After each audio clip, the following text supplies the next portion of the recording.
Smack dab in the middle of NFL free agency, smack dab in the middle of March Madness. We got another bracket coming your way.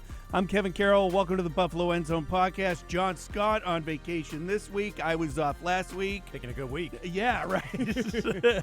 I know. Last week it was nice here. John's on vacation where it's nice. Dan Russell, meteorologist for Spectrum News 1, also a high school head football coach and a lifelong Bills fan. Oh, yeah. So Dan jumping in for John this week once again like he did before the Combine, as we got something pretty sweet for you. Our NFL brackets, best Bills free agents, top 16 coming your way, Dan. But we have the here and now to get to first, and the Bills have been busy, and I think, to me, maybe a little bit busier than I thought they would be. We all knew going into free agency and stuff, they didn't have the money to spend, and they got the money and yada, yada, yada. We know with the NFL. Finagling here and there. And yeah, it's all, I don't want to say fake, but if you need the money, you're going to get yourself the money, Dan. Yep. So we'll just jump right in. Mike Edwards, safety. Obviously, the Bills needed safety help. Jordan Poyer now down with the Dolphins. We still don't know what's up with Micah Hyde. But on paper, I look at Mike Edwards. He didn't do much. He was with the Chiefs this past season, won a Super Bowl with the Buccaneers, was a Buccaneers draft pick. But looking at this guy, this does kind of spark Jordan Poyer and Micah Hyde's arrival. 100%. Actually, that's what I was thinking. And he actually came into the NFL as a nickel corner, very much like Hyde and Poyer came in as corners. They weren't originally safeties coming out of college. Either was this guy, and he was a third-round draft pick, so there's a bit of a pedigree there. I'm excited to see what he can do. Yeah, when you look at some of his highlights, 8 interceptions so far in his career, 6-year career. Yep. 4 of them go back for touchdowns. So half of his interceptions, Dan, have gone back to the house. He's, from what I understand, he's known to be more of a mental player than having like the physical traits, the elite physical traits. Well, that's Poyer and Hyde right there. They don't necessarily have those elite physical traits, but they were also some of the smartest football players on the field, and so hopefully he could step right in. Yeah, he even said during his press availability that getting coached up from the Bills coaches. You have Bobby Babbage. You have Sean McDermott there. You have the 2 guys who made Matt Milano better, Hyde and Poyer better. Everyone on that defensive side of the ball better, and that can only help him where he is in his career. It's pretty remarkable. Even he wears the number 21, like Jordan Poyer will be taking over 21, he said yesterday. So a nice grab. So now you have him with Taylor Rapp as probably your 1-2. And not as big of a hole anymore at that safety position, for example. So if you're going to the draft, you don't have to say, we need to get a safety. We need to get a starting caliber safety. You can go for that best player available. Yeah, so staying on the defensive side of the ball, they extend Taron Johnson, I want to say again, and of course a 3-year extension. Now, per Adam Schefter on ESPN, the highest paid nickel corner in the league, and I think deservingly so. Yeah, 100%. As a football coach, I like to throw out, some terms when you have these kind of players where they don't necessarily make a lot of flash plays, those plays that really jump out, but they're a glue player. They bring everybody together. Without that glue, other guys can't make those splash plays. And I think that's what Taron Johnson really is for this defense. He is that glue piece that can play the nickel corner. He can even play linebacker if need.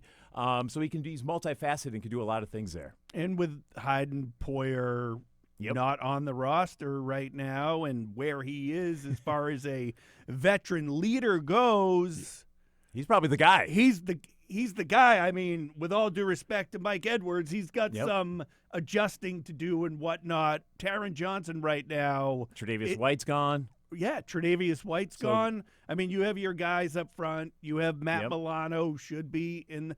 But, I mean, I don't know. If you're on that defensive side of the ball, I think you're looking to Taron Johnson. 100%. 100%. Stay on defense. Defensive end Casey Tuhill. Picked up by the Bills, drafted by the Eagles, 14 starts with the Commanders last season, 5 sacks, 27 tackles total. I think he had a fumble recovery too. So one of those additions that you get for the Bills Yep. that maybe too many people didn't know who he was, but after looking at what he was able to do in his short career, a nice little addition for the team. Yeah, I mean, we're not asking him to be a starter more than likely, so he's going to be that rotational piece, and he's done very well for himself, even doing that with Washington. And when they traded all their DNs there in Washington, he got a chance to get some starts under his belt and played very well. And he's known to be that high motor kind of player, so which fits him perfectly, obviously, with the McDermott defense flying around, right? And personality-wise, everyone loves a high motor guy. Yep. Over to the offense, Ty Johnson. I think this was expected. Yep. Running back, coming back into the fold. The Bills bring him back in. 10 regular season games last year, of course. 132 yards rushing and 1 receiving TD. But I think as the season went on, he was a nice backup or alternative for the Bills. When he stepped out onto the field, it didn't look like he didn't belong. Right. And I think that's really what has now allowed them to move forward with him as their primary backup. Yeah. So I think that's the latest news. We're all caught up to date, Dan, because I do want to get into the best free agent signing bracket that we set up. You filled out a bracket. I don't know what you filled out. I filled out a bracket. Jon Scott and I did this before, and we have another one coming up next week, which will be Bill's best draft pick. Okay. Which, I mean, I think we all know how that's going to go, but it's a Sweet 16 format, Dan. So we had to kind of pick and choose. You weren't part of it. John and I were. But we have your seeds go like this. 1 overall, Kent Hull. 2, Bryce Popp. 3, Steve Tasker. 4, James Lofton. 5, London Fletcher. 6, Mario Williams. 7, Jordan Poyer. 8, Micah Hyde. 9, Takeo Spikes. 10, Ted Washington. 11, Richie Incognito. 12, Steve Christie. 13, Doug Flutie. 14, Fred Jackson.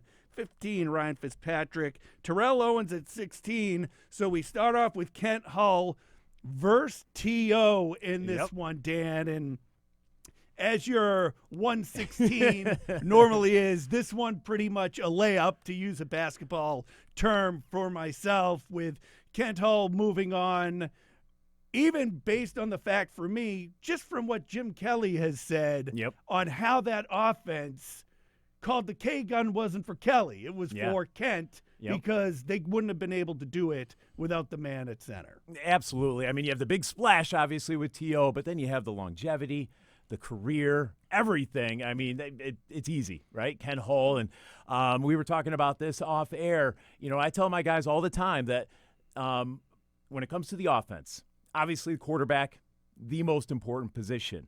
But in my opinion, the second most important position is center. Because a lot of people, I mean, that's the only other player that touches the ball. You told me this the other day. Every single play. They're the only other player that touches that. So if that snap doesn't happen, if it's a bad snap, low snap, whatever it may be, we don't even get a chance to see what that wide receiver does, what that running back does, what the quarterback, that has to start with timing. And again, he's the only other player that touches that ball, guaranteed every single play. And most of the time, he's also assigned with signing the protections. Right. So, and that's huge when you have, especially going against heavy blitzing teams and all that. So that allows that quarterback not have to worry about that as much. They can concentrate more on their wide receivers, what kind of routes they're going to be running. So when you have a center you can truly trust and take care of that offensive line, it goes big. So we're in agreement. Yep. In the first matchup, Kent Hull is moving on to the round of 8, I believe we would call it. Second matchup has Micah Hyde versus Takeo Spikes. Yes, this is a good one. So I went back and forth on this. I mean, I remember spikes in his neck and he looked at you like he wanted to kill you, even if you were part of the media. But unfortunately, he falls into the drought era for me, and I look at what Micah Hyde was able to do. So I'm moving Micah Hyde on to face Kent Hull. So as my bracket goes, next up is going to be Kent Hull and then Micah Hyde. What say you? Again, I much like you, I went back and forth. A lot of this was a little nostalgia. I was a huge Takeo Spikes fan. Yeah, and he was a part of some huge defenses. They had some great defense. That was when they struggled offensively. That was the post Drew Bledsoe years, and they had London Fletcher, which he's on here as well. And that defense was really good out there. And so I went with Takeo Spikes. Okay. And what he was able to do, and I remember one of my favorite games. And he didn't even play for the Bills at the time, but it involved Takeo Spikes. And that was when the Bengals came here the year before, and we were in desperate need of some defense. And I remember the fans were chanting Takeo, TKO, and they were chanting all that almost as if they were trying to recruit him, even though he was playing for the opposing team. He was actually getting cheered by the Bills fans because we were trying to get him to come here, knowing he was going to be a free agent. I think I remember that. I would have been in the press box that game, but Yeah. I think I vaguely remember that. All right, let's set up the next one, the 413, James Lofton versus Doug Flutie. And, Dan, this was another tough one for me. Yep. John and I have pointed out ad nauseum on here that I did grow up in the Boston area. We were a Boston College family. We loved Doug Flutie. You didn't do it, did you? We thought it was great when he came to the Bills and had success. The Patriots stunk then. They would show Bills highlights in Boston on the TV just because of Doug Flutie. That's how much he's beloved there. So, and he's in a movie we'll talk about coming up a little bit later on. And I beat him in the Boston Marathon. That's right. Which we won't have to get into that. But James Lofton, a fan of his since he was on the Packers. When the Bills got him and where they were, I was like, that's it. That's where you look at the Dolphins had Duper and Clayton. The Patriots had Irving Fryer and Stanley Morgan. The Jets had Al Toon and Wesley Walker. And the Bills needed that one other guy to go with Andre Reed, and it was James Lofton. And even back then, I think they called him the old man, back then. But he still had the speed. I have James Lofton moving on, beating out Doug Flutie, and moving on to the next round. Sorry, Doug. What about you, Dan? Well, again, this is from a Bills fan standpoint, it's easy to pick Flutie. It really is, and to root him on. But then you look at the Hall of Fame career that Lofton has. Some of the I think he's top 3 in receptions all time, I believe. Still to this point, I know he was at one point. Right. But when you throw in that career and then the fact that he was a huge part of that offense that made it to the Super Bowls, I think I ultimately went with Lofton as well. Yeah, all right. So we're on the same page there. Now we go to the 512, London Fletcher and Steve Christie. I know. You weren't part of the conversation, but I kind of let you in on it because we had toyed with Brian Moorman or Steve Christie, kicker or punter. What do you do? But, Steve Christie has the numbers. Yeah. I just can't go with a kicker or a punter. And London Fletcher, like you said, his arrival kind of turned this defense around and being a leader of the defense at a time where the defense was really leaned on. I got London Fletcher between him and Steve Christie. Got to move the linebacker London Fletcher into the next round. This is another good one where you have a couple of – you have a fan favorite, but then you have the stats that Steve Christie did provide in the longevity. He is the all-time leading scorer for the Buffalo Bills. He has more points than anybody. Yeah. And so that more than Jim Kelly, more than Josh Allen. He has the most points ever in a Bills uniform. So for me, that's hard to ignore. He was a big part of the greatest comeback, a game that I was actually at. And for him to not only hit some of those big kicks in that game in the cold, windy weather, he also hit an onside kick in that game. Perfect onside kick. So you throw that got into a Super Bowl, all-time scorer. I ultimately went with the kicker. Okay, that's fair enough. I think you almost convinced me that I might have been wrong. So my bracket might be busted right now, Dan. But and you always need a 12 beating a 5 seed, right? Yes, you do. Yes, you do. Isn't that the rule? Yes. Us two basketball experts out here talking about it. Go with the 215 to the other side of the bracket. Price pop. Ryan Fitzpatrick. Fitz wasn't really on there at first, but to me it was just It was Fitzmagic. Magic. Yeah. It was a time. It was, wait a minute. Have we found the quarterback? Unfortunately, that was just part of Fitz's resume. But him out in the cold with no shirt on goes a long way as well. Ultimately, though, Bryce Pop, his arrival here, what he did his first season with the Bills in the 90s, I think he was AP Defensive Player of the Year. Exactly, which is a huge honor. I mean, that's huge. Put up sick numbers. Yep. So I'm going to take Bryce Pop. I'm going to move him on. We're going to leave Fitz behind. So Bryce Pop, for me, goes to that Elite Eight. And it's not that we don't like, Fitz magic. It is those stats. That first year he ended up with 17.5 sacks. He had 33 in 3 years. So that's averaging over 10 sacks a year. That's a huge signing.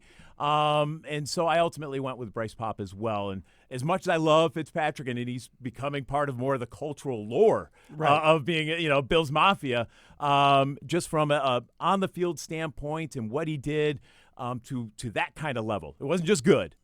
It was elite, if not some of the best playing at the defensive end at that time in the NFL. Yeah, I agree with you on that. And again, Fitz still has big memories. My parents came out to visit for a Bills-Patriots game, and as we all know in Western New York, while Tom Brady was there, they came out here because they wanted to see the Patriots win.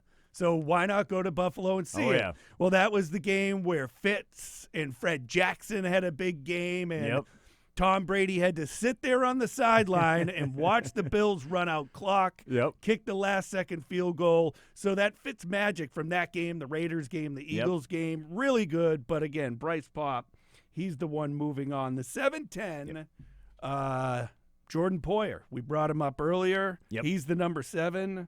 Ted Washington coming in at number 10. This was another tough one for me. I mean, we all remember the Sports Illustrated cover of Ted running into the end zone. Again, that was a game against the Patriots. But I don't like when people do this. I'm in my 50s now. Whenever I talk to younger Bills fans, I'm like, well, you're just being biased because you don't know any better. You don't know how great some of these players were before you started watching. But Hyde and Poyer, to me, are hand in hand with helping this defense, this Sean McDermott defense, get the proper leadership in there, come up with big plays. Were great. So when it comes down to Poyer versus Ted Washington, sorry, Teddy, but I'm going to have Jordan Poyer moving on. So he advances for me, Dan. Okay. I looked at this. So you have both safeties moving on. I do. Which is – so part of – I along went with Poyer as well. Part of that is because I don't have Micah Hyde, and I knew I had to have at least one of the safeties moving on. So that was kind of a part of it as well because, like you said, they're kind of hand in hand. Ted Washington, great. He was phenomenal when he was here. He ate up that middle. And even when he left here, he ended up with he had a great career in Minnesota, if I remember correctly. He was just a huge human being. He really was. And he did some good stuff there, nose tackle in the middle. But like you said, that Poyer, Hyde, those two coming in started what really has become the modern-day Buffalo Bills and now our regular appearance in the playoff. Yeah. And Hyde and Poyer always did interviews together post-game, which was like after a while it was like we hear from these guys all the time. But we'll go to the 3-14 on the bracket, Dan. And was this one easy? Was this one tough? We have Steve Tasker. We have Fred Jackson. Fred coming in at the 14. Fred does our Buffalo End Zone post-game show. Fred's story is amazing, coming out of College, going over to NFL Europe. Bills notice him, bring him over, ends up having a stellar career to a point where the Bills actually let him go find a playoff team to maybe get a playoff win because they weren't doing it. But then you have Steve Tasker, who revolutionized what it was to be on special teams. I think he should still be in the Hall of Fame. It amazes me he's not. He changed what is all about. Like NFL teams look for guys like him that can contribute on offense, but just a special team stud. So with that, when it comes to Tasker versus Fred Jackson, I think it's a no-brainer. You go back to the 4 Super Bowl games and you move Steve Tasker on to the next round. Yeah, absolutely. We love Fred Jackson. We love that story and what he was able to do here. But even with Fitzpatrick, it was during the drought years. We didn't have a lot of team success. And granted, those were our main players during that time. Of course, Tasker came in right before the Super Bowl run really began there in the early 90s. And you said it. He created a position.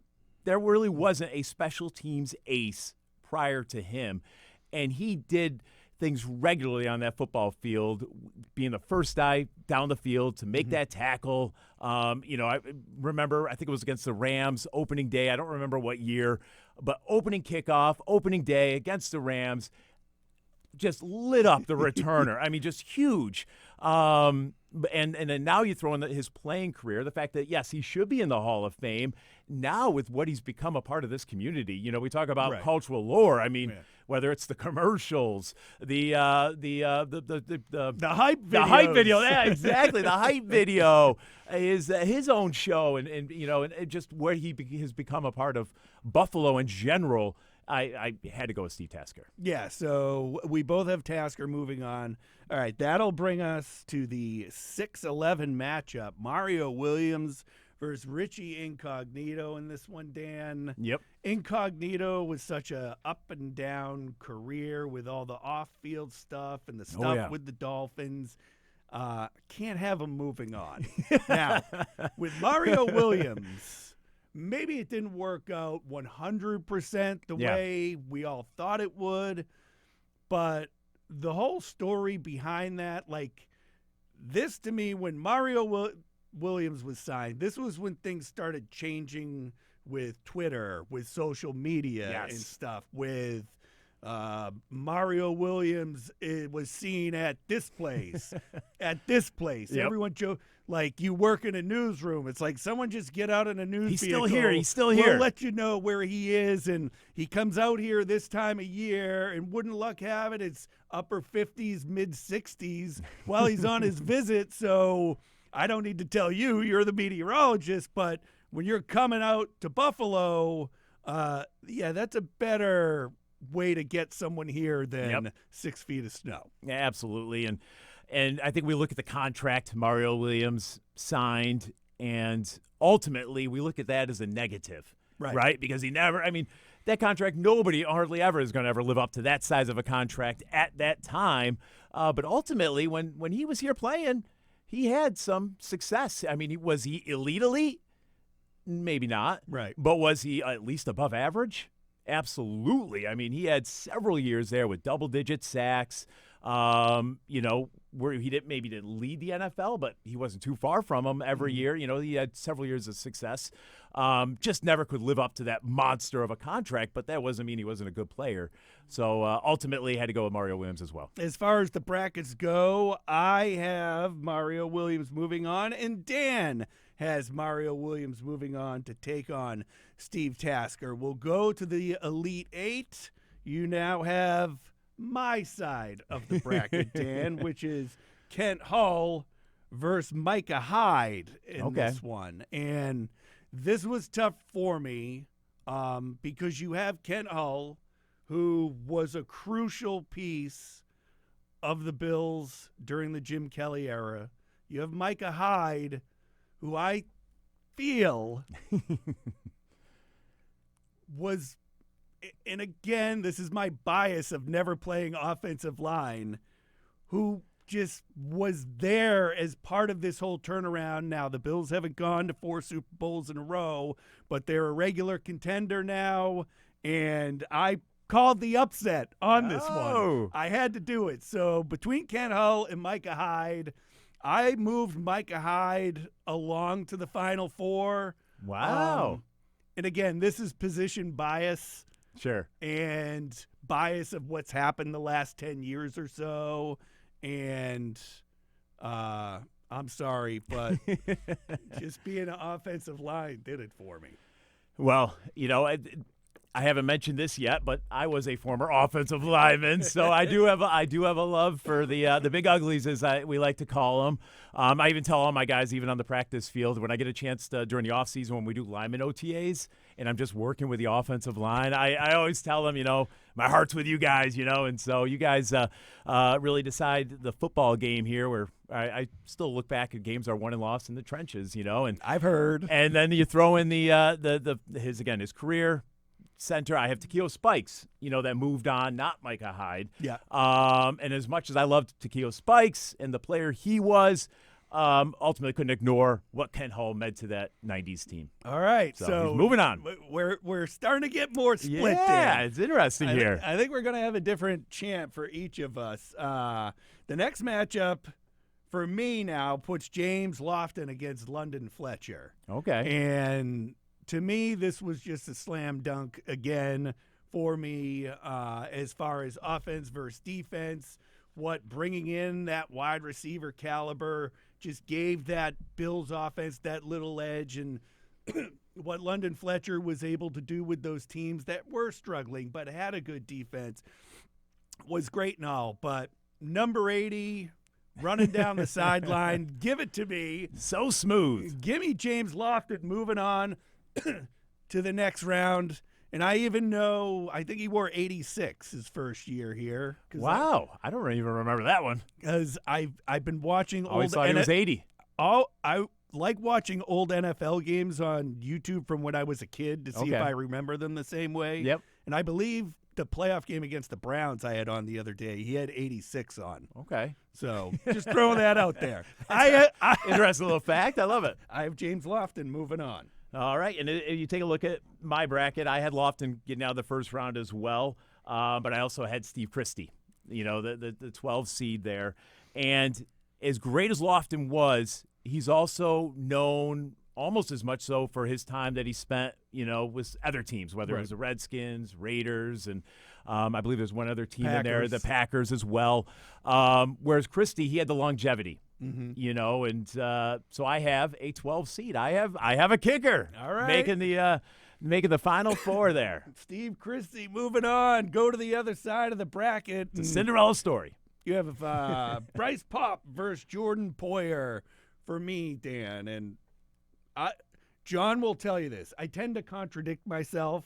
Okay. As I go on, and as highly as I talked about Micah Hyde and Jordan Poyer in the same breath, I'm not going to do it here. Okay. Just because of what we talked about with Bryce Pop and what he did over his time with the Bills and on his arrival. And Jordan Poyer did a lot, but and this might be nostalgic, Kevin, just remembering Bryce Pop and just that name, Bryce Pop. Oh, yeah. Sounds like you're popping someone, hitting someone. So he played like that. I have Bryce Pop moving on to the Final Four, too. I remember Bryce Pop as well, coming over from the Packers, and such a great get that was. And obviously Poyer and what he's done as well. But again, when he was here, he played phenomenal. I already mentioned it. So this is the one bracket where we do agree so far, where we have Pop, right, and we have Poyer. And as far as who's moving forward, if we can go and advance that, I have Poyer actually moving forward. This is where we disagree, just because it was only 3 years for Pop here. Yeah. Poyer had a little bit more success. Obviously, the playoff runs we've had, I think he's a big part of that, and I want to make sure that is shown in this bracket as well. You kind of stunned me on that one. Yeah. I'm not going to lie to you. Yep. But I kind of like it. Steve Tasker versus Mario Williams. I have a feeling you and I might agree on this one, but maybe not. I mean, we already talked about what Tasker has meant to the community here, what he did for the special teams and his dual role, and he even contributed to those teams at wide receiver at times. Whenever he would come up for a Hall of Fame discussion, we try and find some special teams plays, but they don't really archive those. All we could find was him making some catches, and you were like, oh, wow, I didn't know Tasker really had that element of his game. And Mario Williams, to me, as much as I talked him up, in the first round. I'm going to Yep. talk him down right now that I think a lot of Bills fans don't see him as someone that was signed as a free agent and made a difference for the team. So I got Tasker. Absolutely. And here we go. Somewhat similar here. Again, similar bracket. You can't ignore what Tasker did throughout his entire career as a player. And, again, I can't emphasize enough how much he's just a part of the culture here in Buffalo, even outside of sports. So for me, this was actually pretty easy. This was one of those easier ones where I didn't really have to go Tasker. Yeah. Just write the name down. Easy. You got your final four set up. All right. Ours are both looking pretty different, I think, coming down. So What do you? I wonder how many do we have that we have Tasker? you and I both have Tasker, and I think that might be it. did you put Christie ahead of Lofton? I did. So I think that's it. I think That's our Tasker's only. the Wow, look the at only that. one we have. All right. Back to the other side of the bracket, and Hyde versus Lofton Okay. for me. I think I know where this is going. I see. The problem is, I told you earlier in the week how much I loved the Bills' offense once James Lofton got there. Yep. Don Beebe with his arrival, and you had that 3-set tight end, Thurman Thomas. Love that offense. So exciting to watch all the time. With all Micah Hyde has done, he hasn't been part of a team that pushed his team to the Super Bowl through the AFC Championship. I think James Lofton was key to getting to some of those Super Bowls. I have James Lofton in the championship game. Nice. No, I mean, he's and Steve Tasker. I forgot we did Oh, both at the okay. same time. All right. All right. So my championship game is Steve Tasker versus James Lofton. Tasker, I mean, just over Bryce Pop, and I'll Yep. let you do your two sides. Over Bryce Pop, just on name alone, on, what he means to the Yep. area, his number 89, just all of it. Yep. Just wrapped into one. I got Tasker, James Lofton, two wide receivers by position. There you- Shocker to someone who played wide receiver in high school and college, but that's my championship matchup. Hey, I can respect that. You have two. You have one Hall of Famer and one should be Hall of Famer there, right? Yeah. So definitely, I think that's a good championship round there. Good Okay. championship round. So go with yours. Yep, so Remember, we're- they're both coming up. So to my final four, obviously I still have Kent Hall moving on, and my affinity for an offensive lineman and what Yep. he meant. Jim Kelly said it himself. He wants everybody to know what Kent Hall, and he'll be the first. I mean, anytime you heard Jim Kelly talk about Kent Hall through the years, Oh, yeah. I mean, he was just like, I couldn't have been me without him, Right. And so that's a huge piece. And then you throw in, the leading scorer all time for the Buffalo Bills. So that was a tough one for me. A kicker versus center. Yeah, right. A kicker versus center for greatest free agent. And then we get to the other bracket, and you have Steve Tasker, which we've already talked about and what he meant, and then Jordan Poyer, what he's been able to bring as of late. So as we take a look at my final four, we have Hall, Christie. Ultimately, I believe I'm kind of forgetting it here in the moment. I'm pretty sure I went with Ken Hall. I had to go with the offensive lineman. There it is. I had to go with Ken Hall because of what he meant to that offense. It allowed, as you said, the K gun to literally be invented. Yeah. That then morphed into other offenses. The Indianapolis Colts offense. In the late '90s, early 2000s, they took a lot of their their philosophy from the early '90s Bills. And they had a great center to go with Peyton Manning for many years. And so in that kind of offense, you need that center. And then obviously Steve Tasker, says All it right. for himself, and he's just cruising along there in that bottom bracket. Now it comes down to the championship matchups, Yep. Dan, and I hate to do it to Steve Tasker. I really do. But again, as a kid not living in the area, the fact that James Lofton stuck out to me so with Andre Reed there. Wow. With Andre Reed there, just some of the plays James Lofton made, I think even in the Giants Super Bowl, he made some ridiculous downfield catch. Oh, yeah. That I had his jersey, I had his Packers jersey, I had his Bills jersey. So I got to go with one of my favorite players as a kid who was not a special teamer, who's a Hall of Famer, who actually did a lot around the entire NFL. James Lofton is my guy winning this bracket for free agents. And obviously he's still very much a part of the game, coaching and doing everything there. So that's a great get. I'll stand by it, Dan. So I have, a couple, some of the, and obviously maybe because I grew up in the 90s and it's a little bit of that coming out in this bracket for me. But I have Ken Hall, Steve Tasker, of course, some of the stalwarts from those years. And as much as I love Ken Hall and what he brought, like I said, the fact that Steve Tasker was just as important, a part of that team from a culture standpoint to everything. He really represented what Marv Levy wanted on that team, and then you throw in what he's done over the past multiple decades now here in the Buffalo community. It's got to go Steve Tasker. Yeah, I love it. I think we both came up with good brackets in this. And thank Jon Scott for really hammering this out with me on the golf course, Dan, because a few weeks ago it was close to 70 degrees out.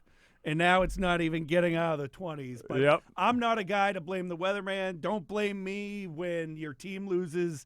Don't blame your local meteorologist when the weather's bad.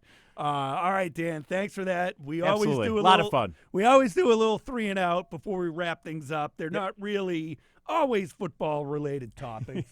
March Madness, obviously the key to why we're doing these brackets this month. NCAA tournament getting underway as we're starting to record. So as you watch this, things may change, but we'll do our – I don't want to do a Final Four just because I'm really not a huge basketball guy, but I'm going with the top overall seed. Kind of lame, the UConn Huskies.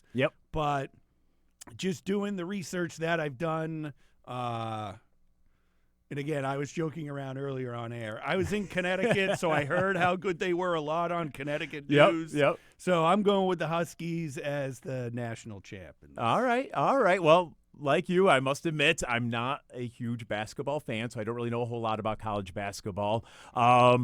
I'm more excited about the wrestling tournament that's also beginning today. The NCAA Division I Wrestling Championship, known as March Madness, is something that I'll definitely be watching with the former wrestler that I am. But like you said, if I had to pick out a basketball team, it's hard to argue with what UConn has done, And then I have heard a lot of people are picking Purdue as a bit of a dark horse. I seen Purdue out there. I might go Marquette as my number 2. They're a 2 seed, but we'll see. That's getting underway. Sabres, are they going to make the playoffs, Dan? That was a thing where all of a sudden they were written off, and then you look down one day at the standings, and you were like, wait a minute, they're only 4 points out of a playoff spot, but still a lot has to go right for them, and they have to keep winning. It's going to be a tough scenario, but it can be done. I'm not going to write them off just yet. Have you? I haven't written them off 100%, but I'm not quite buying in because I don't want to get emotionally involved. Like I've had like last year, I was emotionally involved. We're going to do this. We're going to make the playoffs. This is the team. We're young. We're exciting. We're scoring all these points. And we missed the playoffs by 1 point. So I told myself, don't do it. Don't do it. So when they were starting this run, I was just like, let's just pump the brakes a little bit. I don't want to get emotionally involved. But at the same time, I would absolutely love it. I certainly don't expect it, though. Well, okay. Still watching the scoreboards, watching the standings for at least another few weeks, and they're relevant at this point. And that's what we want. It wasn't that long ago. Right. We weren't even close to being relevant at this point in the season. It was even said in this area here. All right. The last time I had you on, we talked a little bit about football movies, favorite football movie, and it dawned on me that I forgot a football movie that I'm never going to go down as, I forgot, this is my favorite movie. It is most certainly not, but it is well worth watching if you're a Bills fan, if you like cheesy, bad movies that involve the Buffalo Bills. You had never heard of it. The movie is I never even heard of it. The movie is Second String, Dan. Okay. And I challenge you to watch it, and we'll discuss the next time I Okay. have you on. The plot line is the starters get food poisoning. Second String comes in. They play so well. Doug Flutie's in it. Who did I say? The coach from Varsity Blues is the Bills coach. Jon Voight. Jon Voight. George Costanza had his car. Jon Voight. That Jon Voight. And it is just so, but like the football scenes look like they were filmed at like a tennis court, like an indoor tennis court. But it's still fun. And I don't want to spoil the movie for you, but obviously I'm going to have to check it out. Absolutely. Yeah. So that's on your to-do list now, Dan. All right. And then you can we'll rank football movies at some point or something like that. John will be back with us next week. We still got to get to, as I said earlier in the podcast, the top overall draft pick by the Bills. Some say it's easy. Some say it's not. You know, you're going to have Jim Kelly and Josh Allen in there. Yep. And you got Bruce Smith, too. I mean, he number one overall draft pick there. And I don't want to spoil things, but someone has made a case that maybe just way more important to the team's success. But we'll get into that when John returns. Yep. He'll be back from vacation. I'll be back again next week. Dan, as always, thank you. Absolutely. And everybody, as always, thanks for tuning in.